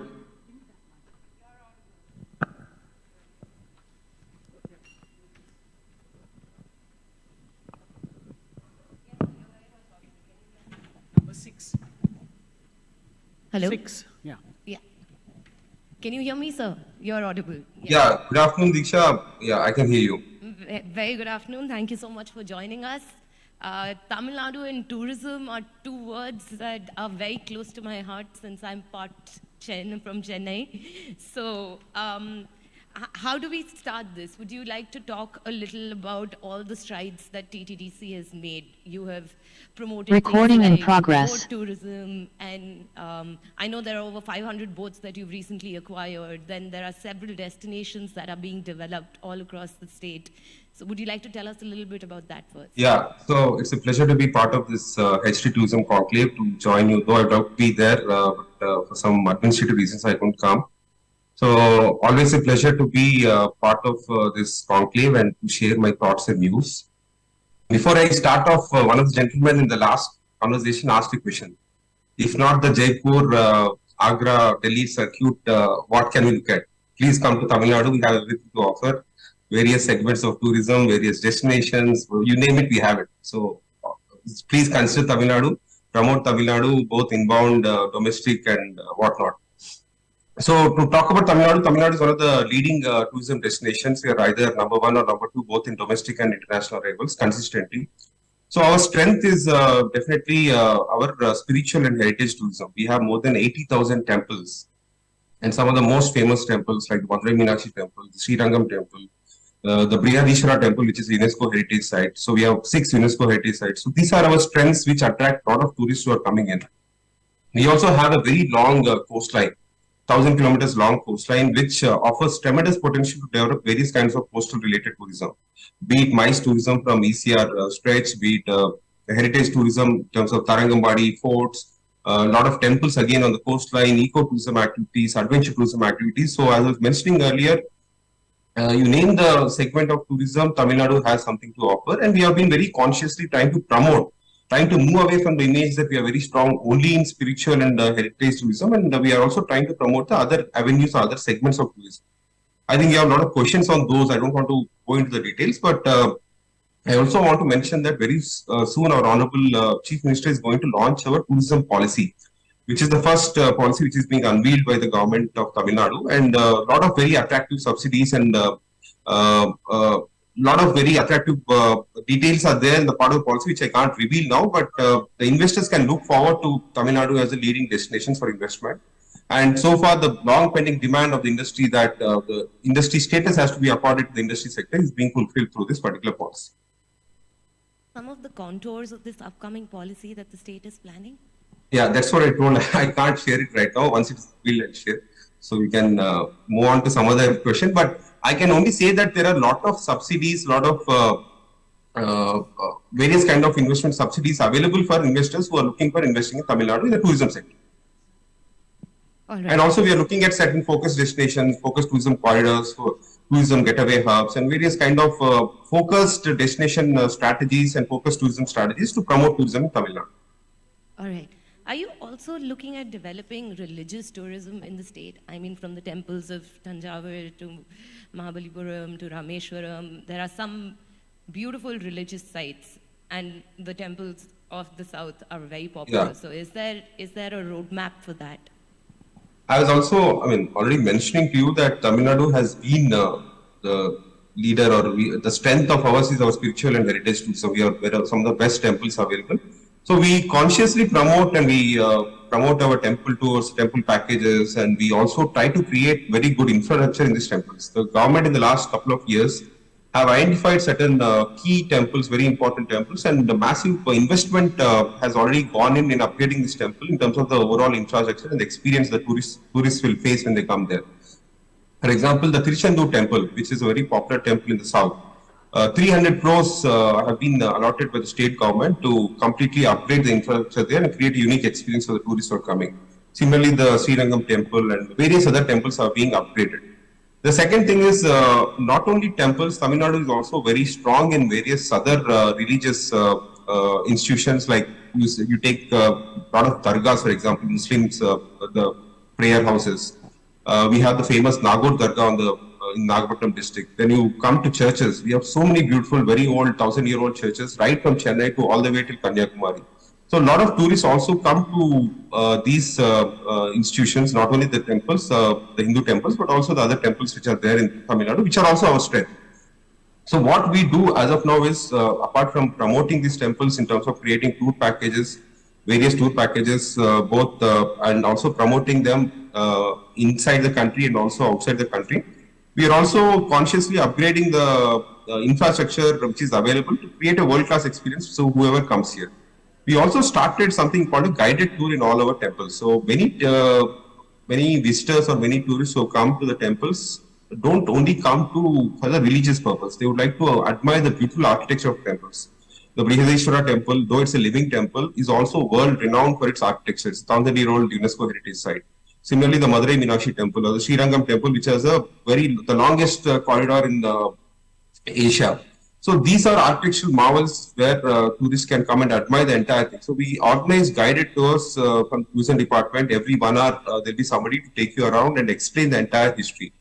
We're also going the technology way. We are creating AR tours and VR tours for all the temples and heritage sites so that tourists can enjoy, understand the history of these beautiful temples, both in various languages. So a lot of things are being done to promote temple tourism in Tamil Nadu. We've had a lot of conversation about digitization of tourism. So on that front, since you mentioned AI tools, etc., that you're using, on that front, where does Tamil Nadu stand right now? So if you look at the typical tourism offerings, we are going to upgrade our tourism app, both the TTDC app and also regular tourism app. We already have upgraded our website, and we have recently relaunched the website. We're also coming up with a chatbot which will be integrated in our website shortly.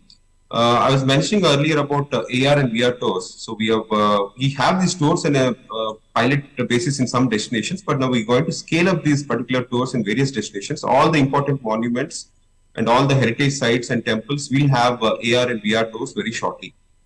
Apart from this, we're also looking at 3D projection mapping based sound and light shows at various important destinations.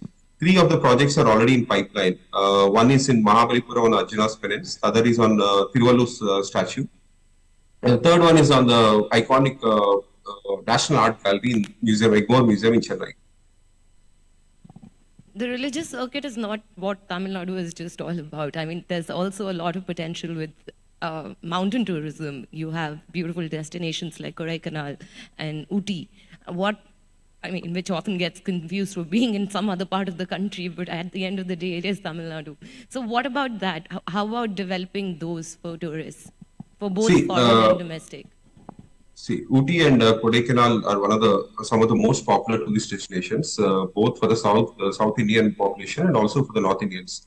Many want to come to Ooty and spend a lot of time there. So these are some of the very popular tourist destinations, but unfortunately the flip side is there's a lot of mass tourism at these destinations.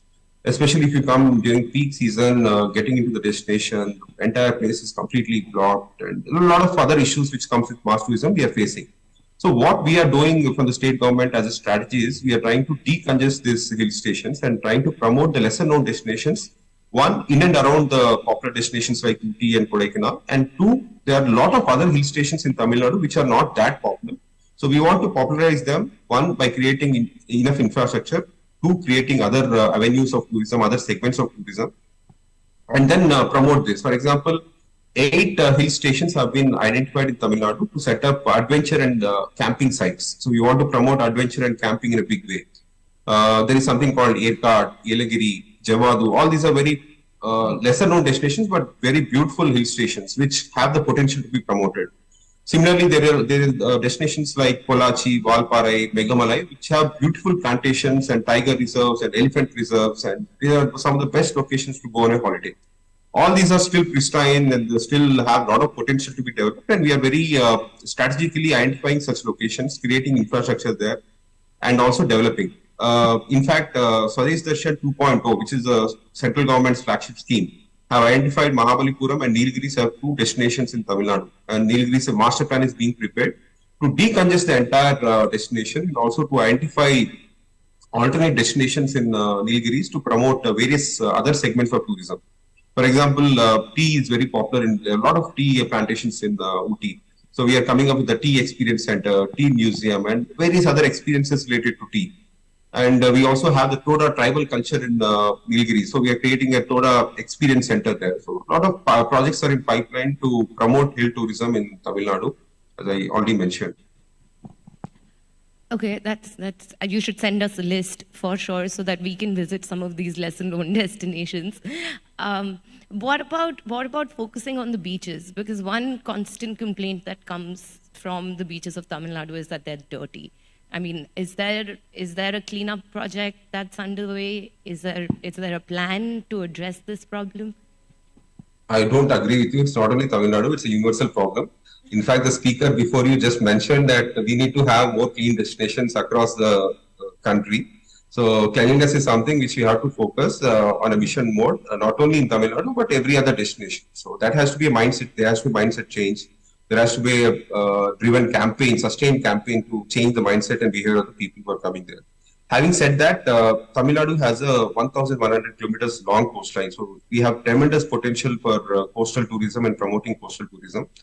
In fact, the entire coastal tourism can be subdivided into other tourism segments. If you take from Chennai to Pondicherry, it is one of the most popular holiday destinations in terms of luxury hotels. A lot of resorts have come up there, and also an upcoming MICE destinations. There are so many rooms available. In fact, the recent International Chess Olympiad happened on Mahabalipuram. The entire inventory of 2,000 luxury rooms have been booked for this particular purpose. That shows the potential Chennai has to host international events. The state government has recently announced that it is coming up with an international convention center in Mahabalipuram. The work is going to start soon. So government is very strategically focusing on developing the ECR stretch, East Coast, Mahabalipuram to Pondicherry stretch as a nice tourism and a wedding tourism destination. The second aspect of the coastal tourism is obviously beachfront development and water sports. If you see Kovalam beach in near Mahabalipuram is a blue flag beach. Blue flag certification is given to some of the cleanest destinations on various parameters. So blue flag Kovalam is one of the cleanest destinations in Tamil Nadu. And we have plans to replicate this particular project across various beaches in Tamil Nadu. We have identified and shortlisted beaches in nearby Pondicherry, then south in Kanyakumari, in Thoothukudi, and each district we want to select one beach destination and promote them as a blue flag destination. Regarding water sports, not every coastal area or coastline beach destination is suitable for water sports. So we have identified certain locations like Kovalam, which is very much suited for surfing, and a lot of international surfing events happen in Kovalam. Similarly, in Rameshwaram and in Thoothukudi and in Kanyakumari, all kind of water sports, be it snorkeling, diving, jet ski based water activities are very much suited, and we are promoting them in these locations. Gulf of Mannar region in Rameshwaram is also well known for ecotourism. We have very beautiful, pristine islands, crystal clear water, and lot of ecotourism activities happen through the forest department's involvement, locals' involvement there. So I request everybody to come and visit these beautiful islands and enjoy the beauty there. Apart from this, we also have beautiful temples and heritage monuments dotted across the coastline. For example, the Tiruchendur temple on the seashore, the Velankani St. Mary's Church, which attracts people from all religious faiths, is again on the seashore. So we have a lot of beautiful temples on the seashore and also a lot of churches on the seashore. So religious tourism is something which we are promoting as a part of coastal tourism. We also have beautiful heritage monuments. Tarangambadi or Tranquil Bar is the only Danish fort which is in India and which is on the seashore in Tamil Nadu. So that particular monument is being now completely renovated, and the entire town is being promoted as a heritage destination with boutique hotels and heritage properties there. So we have ambitious plans to promote Tamil Nadu as a coastal destination, especially as a MICE destination. And with the support of our new policy, we are looking forward for a lot of PPP projects and investment also to promote coastal destinations.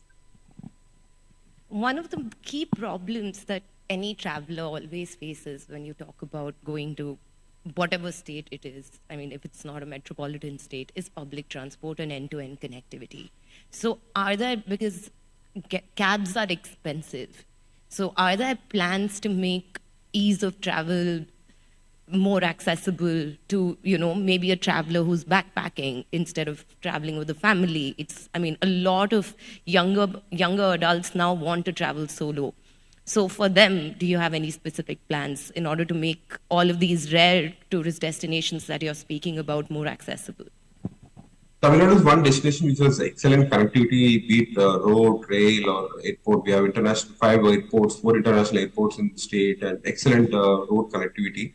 We are also having an excellent public transport network in almost all the big cities. We have metros, we have buses and railway stations and rail connectivity. So accessibility is not an issue in Tamil Nadu at all. Any destination you take, we have public transport, we have private transport, excellent roads available. So people can reach any destination easily. The second part is we are also promoting tourism segments like caravan tourism. We are setting up a lot of caravan parks across the state. So if somebody wants to drive around Tamil Nadu and explore the beauty of Tamil Nadu, they are welcome. I forgot to mention another point. Tamil Nadu has some of the best locations to drive around, be it a biker destination or be it to just go around in your four-wheeler.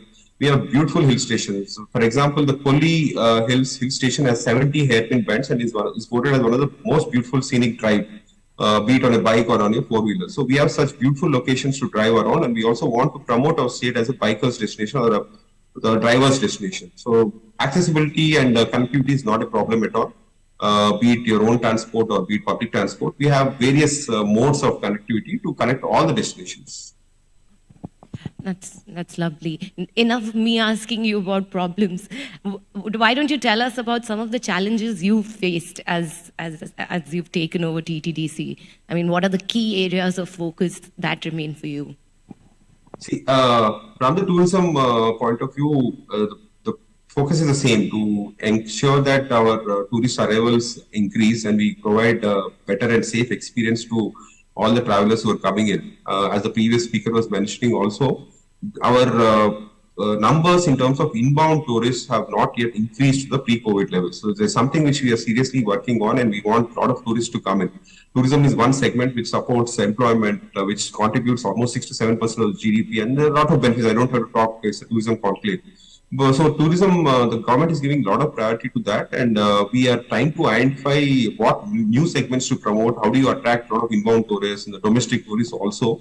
So those challenges which every state faced post-pandemic or post-COVID, we are still facing, and we want to, now of course this year has been a very good year, but we want to definitely come out of it and completely transform the experience which the tourist faces in Tamil Nadu. Coming to TTDC, TTDC is a state-run tourism company, and which we operate 28 hotels, and we operate tour packages, adventure tourism, boat houses, and a lot of other tourism-related infrastructure. So last 2 years post-COVID, we have been renovating all our properties. We have been upgrading all our rooms and restaurants and bars, and so that the tourist traveler who is coming there gets the best of the facilities at a good, decent price. We are not a luxury hotel chain, but we offer middle-class tourists who come very decent accommodation, safe and secure and hygienic environment and good food. So that is what is our USP, and we have been upgrading our properties, and we have seen very good returns. And last year has been a very good year for us in terms of the profitability and also in terms of the turnover. It has been one of the highest in the company's history of 52 years.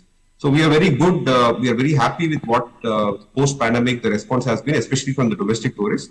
But we have to focus on the inbound tourists and promote it more aggressively. The COVID slump indeed was bad for the tourism industry, but I think Tamil Nadu is one of the states that has recovered well from it. I know you're on a bit of a time crunch, but if you have 2 more minutes, we can take questions from the audience. Sure.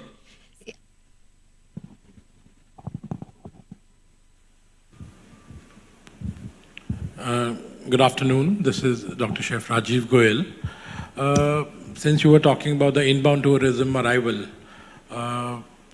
beside the pilgrimage tourism we all respect, but barely like we are talking about food tourism particularly. I've been addressing here food tourism.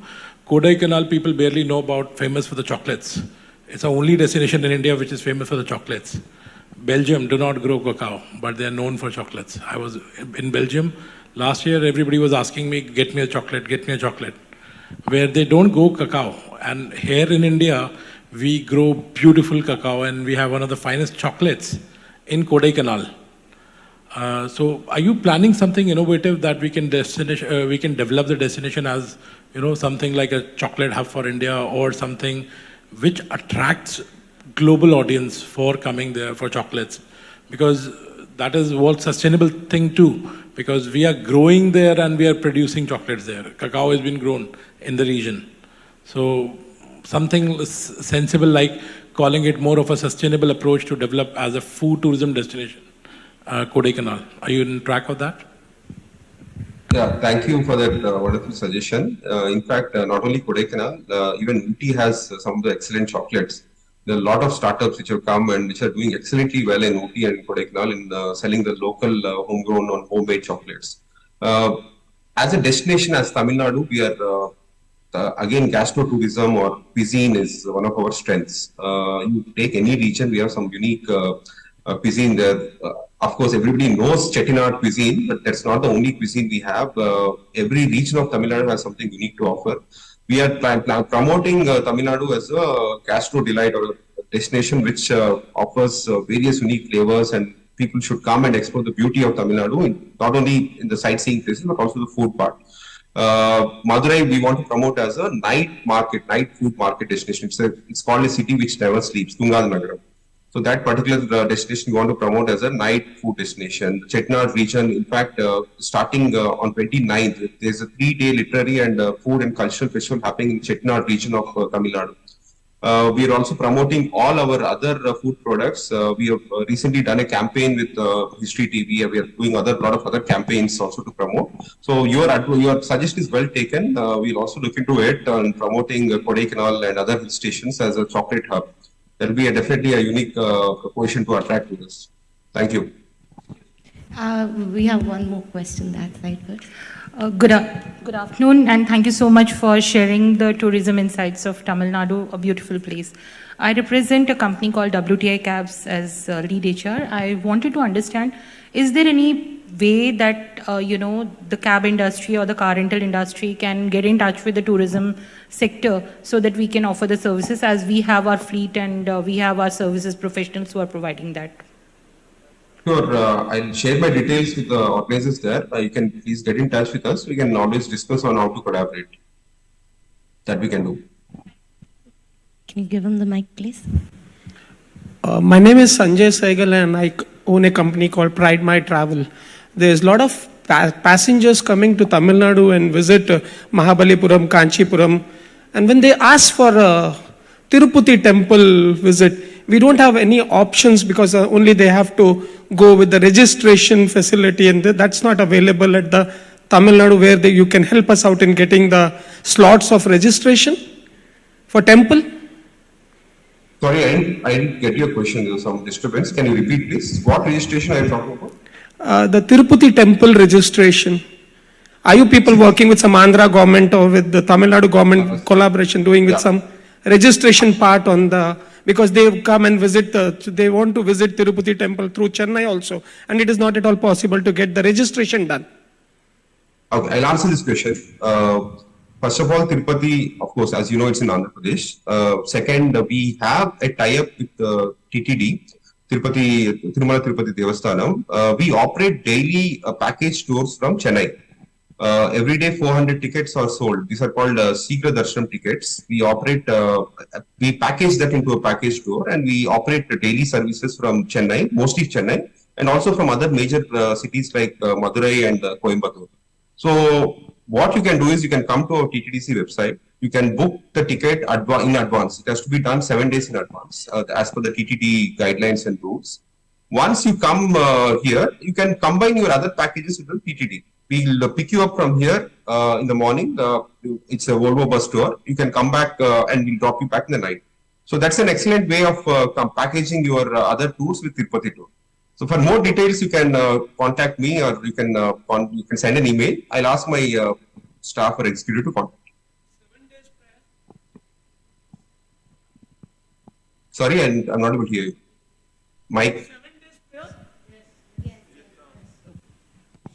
Okay, I think we're almost out of time. Thank you so much, sir, for joining us, for taking some time out. We know you're keeping a very busy schedule. We hope next year you'll be here in person, and we look forward to meeting you. Thank you. Thank you. Thank you very much, Mr. Nanduri. Ladies and gentlemen, we're moving on to our next session, which is going to be our last session, which features the state of Jharkhand. And we have with us the General Manager of Jharkhand Tourism Development Corporation, Mr. Alok Prasad. We'll just quickly make the arrangements on the dais, and we have got Diksha again, who will be having a conversation with Mr. Alok Prasad. May I request Dr. Prasad to please come up? He will, of course, expand and tell us more about how the state is going to fuel innovation in tourism. Just a few minutes briefing the Jharkhand tourism. Respected all dignitaries present here, all the viewers and media, ST media, very warm johar from my side of behalf of the Department of Tourism and people of Jharkhand. Different type of tourism belonging in Jharkhand state. Jharkhand state is blessed with the natural beauty and various varieties of flora and fauna. The beauty of its the hidden jewels can be seen through might wonder waterfalls. So many waterfall, beautiful landscape and perfect scenario, sunset point, sunrise point in Netarhat. Jharkhand also having the same most of the important religious places, then important for the tribal religion, tribal cuisine.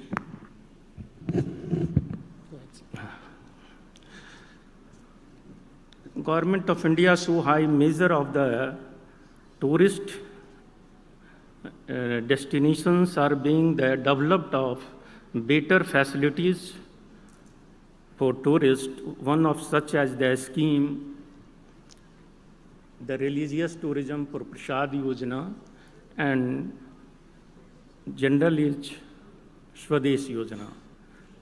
Prasad Yojana complete in Jharkhand state, then Devghar. Devghar is the 12 Jyotirlinga. So many crore of tourists, 1 month is crore of tourists come in Devghar. Then another work is continued in Swadesh Yojana. And other different type of tourism in ecotourism, adventure tourism, heritage tourism. Then I discussed the different tourism of Mr.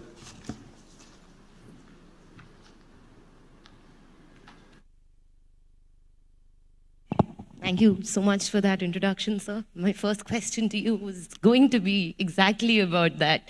Jharkhand is one of the lesser known places for tourism. So what do you think we can do to change this idea of Jharkhand? Where does one start? At present, that Jharkhand change previously is known for the only for tribal society. But this society is very developed and different type of tourism in Jharkhand state. Just like if I briefing the one of the important is ecotourism. Ecotourism can be conceptualized as any tourism program that it is nature-based, ecological and sustainable. You have to raise your mic a little. Economical and sustainable, where education of interpretation of the major component where local people are benefited. Local people means the maximum people belongs the tribal. So many 36 type of tribal in Jharkhand. Jharkhand with a huge forest cover of 33% has immense scope of the ecotourism. The lush green jungle and potential of so many waterfall, the moderate climate and the rich wildlife, just like the Betla, Hazaribagh,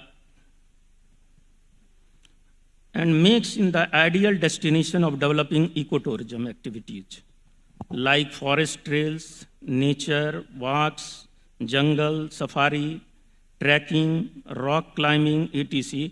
And the ecotourism circuits are being developed in tourist places Netarhat, Dalma, Chandil, Getalsut, Betla National Park, and Mirchaya, etc. The different places.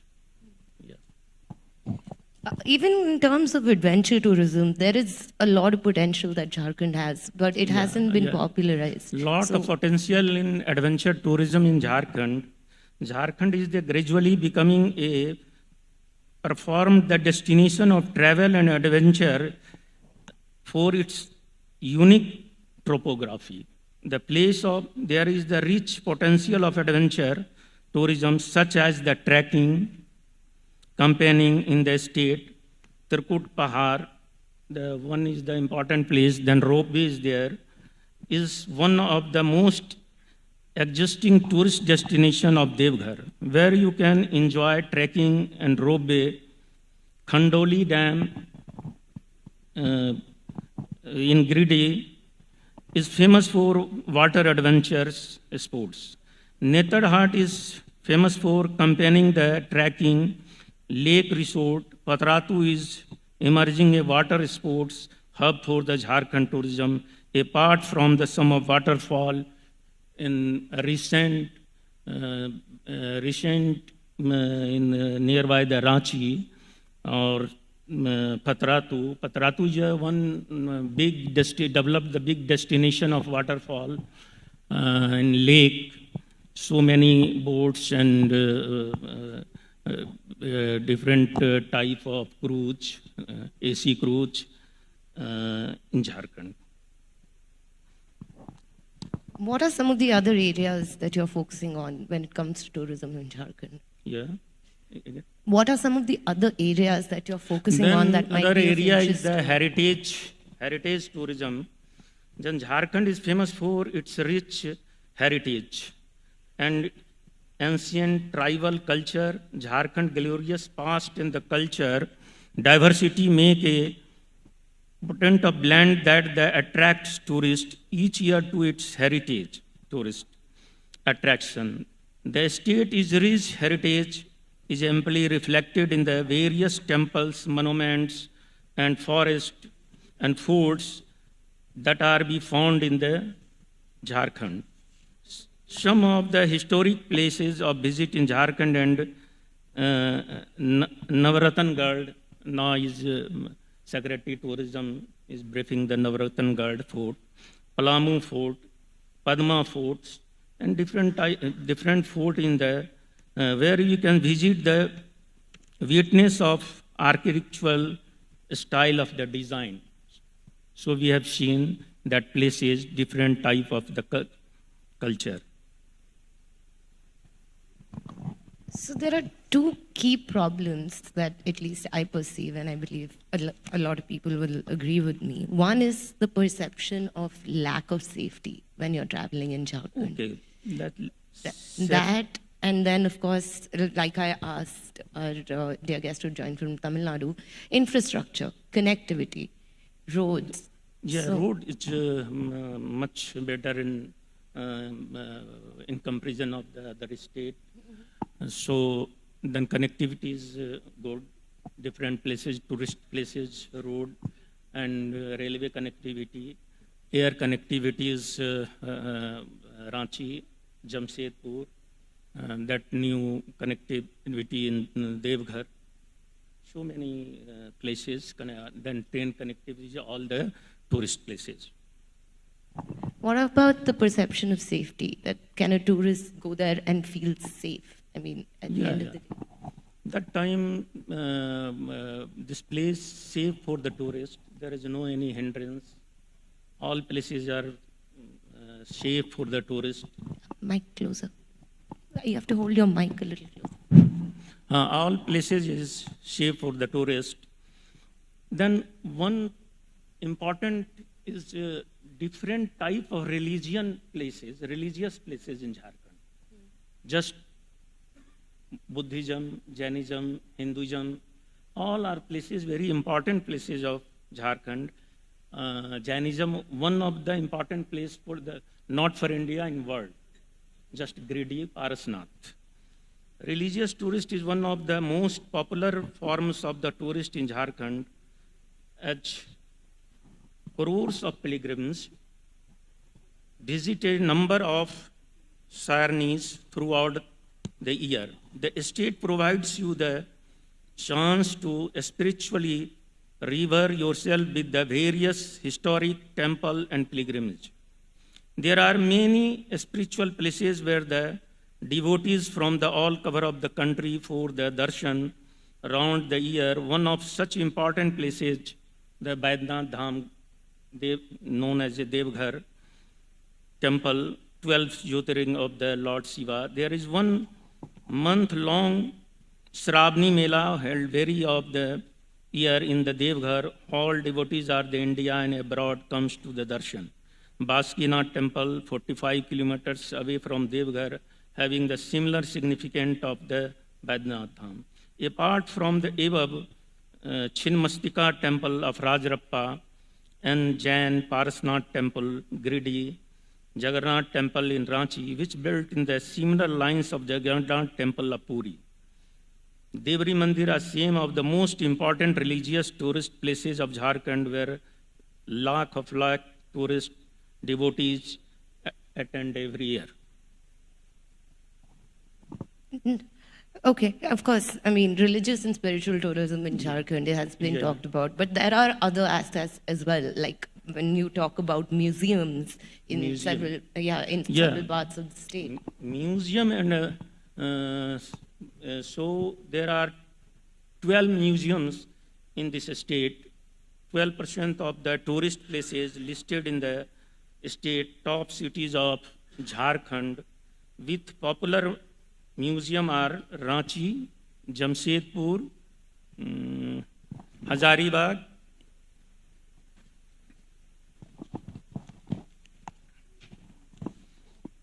Madhavan and Dhanbad. The major types of museum listed are arts museum and historical history museum. State museum and Indian culture museum located in Ranchi, Jharkhand. This was founded with the objective of preserving of the displaying and archaeological, historical and culture heritage of Jharkhand. The tribal museum in Ranchi, it is very important for state, the part of the Dr. Ram Dayal Munda Tribal Welfare Research Institute located at Tagore Hill, Morabadi. It houses depending the traditional livelihood of the 32 ethnic tribes of Jharkhand. The Jamshedpur Coin Museum. It is a very important for, there is no any another place. This is the Coin Museum, one of the unique museum of the country, Jamshedpur. Coin Museum is the home to numerous Indian coins and foreign coins, foreign countries' coins. Surrounded by the lush and Jain Museum, stated the Madhuban contains of many historic ideals, the collection of the postage, stamp and Jain Tirthankar, Jain archaeological of literature and many more, Geological Museum of Indian Institute of Technology, Dhanbad. This is the established in 1926, is a treasure trove of more than 12,000 exhibits and the displays of the typical and or exponent of the mineral rock and fossils and the models of earth process of the evolution in life. Then art of... There's a lot. No, you mentioned Dhanbad, and I don't know about the others, but for a lot of us, when we think Dhanbad, we think gangs of Wasipur, right? So is there something being done to change that perception of Jharkhand and make it a more tourist-friendly kind of state? It's the government working on a roadmap, a plan to revamp how tourism is being perceived in Jharkhand. Then Jharkhand government announces the tourism policy. Jharkhand government announces the tourism policy, then so many benefit the tourist, just like tourist and entrepreneurs. Tourists are beneficial for the all tourists are connecting the road, railways, but one is the important for the waterfall. There are so many waterfall, then every waterfall the Paryatak Mitra is working for safety of tourists. Then any waterfall, then Paryatak Mitra do the work for cleaning, security, and any type of the work into the waterfall. We have a little time left, so I'm going to open the floor up to questions. Is there anyone, sir, at the back?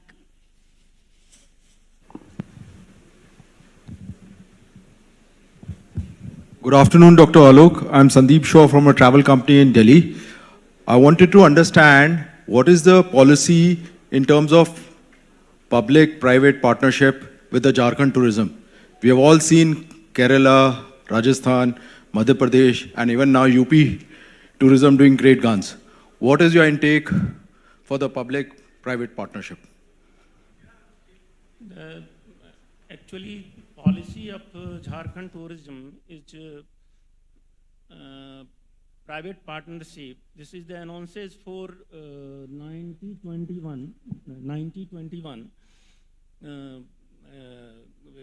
General entrepreneurs in work from the regarding the tourist destination and what type of the tourism.